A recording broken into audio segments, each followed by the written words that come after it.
Hey, Chuck Harmon again. Today I wanted to talk to you about using OPM to start your business and to help grow your business.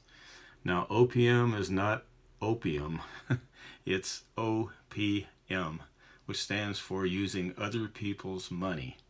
And there's a lot of reasons that you'd want to do that. One of the main ones to begin with for most people is a lack of capital that they have to begin the business on their own. So you might consider using other people's money to help you get started. And then along the way, you may need additional capital and consider using other people's money to grow your business. That's one good way to do it, and it's a lot faster many times than trying to bootstrap your way to success. There's several ways to do that. One of the most common, probably well known today, because of the Shark Tank program, is getting investors, what they call angel investors, to come into the business with you. And most of the time, they're going to want a fairly good percentage of the business in order to attract their capital. But as you've seen on Shark Tank many times, you can also leverage the contacts and the business experience of the shark that is investing with you. So that's a real big consideration. I've seen many times on that program, you probably have too, where I think people made a mistake in holding out for trying to get too much or not willing to give up enough equity to attract that person, and the person was actually willing to work with them, give them a Rolodex of the people they know, make phone calls and introductions for them, and I think that's invaluable. So that's something to really consider when you're starting a business, that if you could find an angel investor that has experience and the money and is willing to actually put that experience to work and maybe put a little bit of time and effort into the business with you, that can be huge. It can mean the difference between actually success and failure in the business. So one of the first things I'd suggest is looking into angel investors, just to see if there's something there and you can find somebody that would fit that description.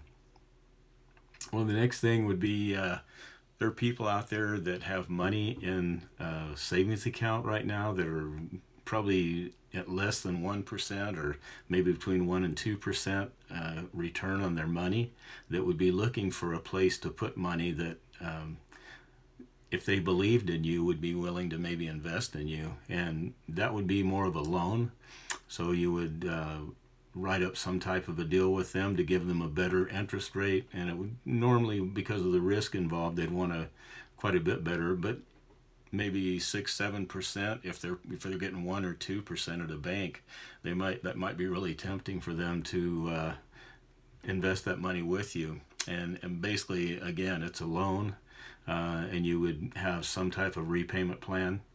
Maybe go along for a couple 3 years of just paying interest only, and then have some type of a payout arrangement at the end of that time. Or it could be even in installments. Just set an installment loan up for 5, 6, 7 years, whatever they might be willing to do. But anyway, that's another way to look at raising capital to, again, start and grow a business. Another way is just credit cards. Many times you've got access, if you've got good credit, you've got access to thousands and thousands of dollars at 0% interest for some up to 24 months. And that gives you a chance to get your business going, grow it, and then start to repay actually the principal at some point. But in the beginning, you have no interest, so you can make some payments on that, and whatever the minimum payments are, and just basically you're paying all principal back. That's actually a great way to do it if you have the credit and you can get the cards, because again, you're not giving up any of your equity in your business in order to do that.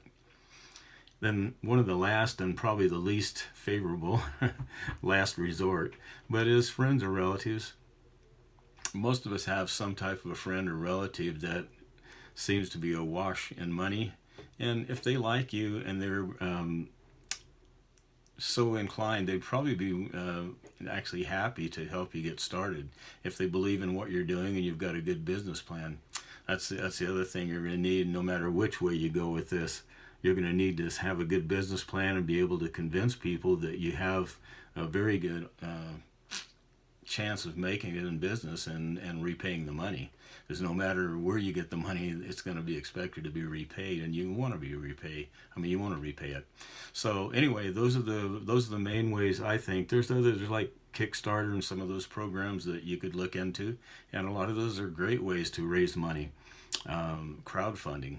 So that's another possibility. That's just something I've never really looked into that much or considered, so I didn't include it in this. But there's a couple, 4 ways, I guess, that you can raise capital. And again, it's not only just to start your business, but at points in the business, many times you need to, if you're growing rapidly, you need more cash. You need an infusion of cash to be able to advertise and to maybe put together products if you're in a product type business. Even an affiliate business, you need to be able to pay designers and run ads. So you're going to need capital all along the way. And these are just some good ways to do it. So I hope that was helpful to you, and I look forward to speaking with you again on the next video. In the meantime, you can hit the subscribe button if you're watching this on YouTube. Subscribe to the channel, and also the little bell notification so you get notifications whenever I put fresh content on the channel. If I can think of what I'm saying here. Okay, talk to you next time.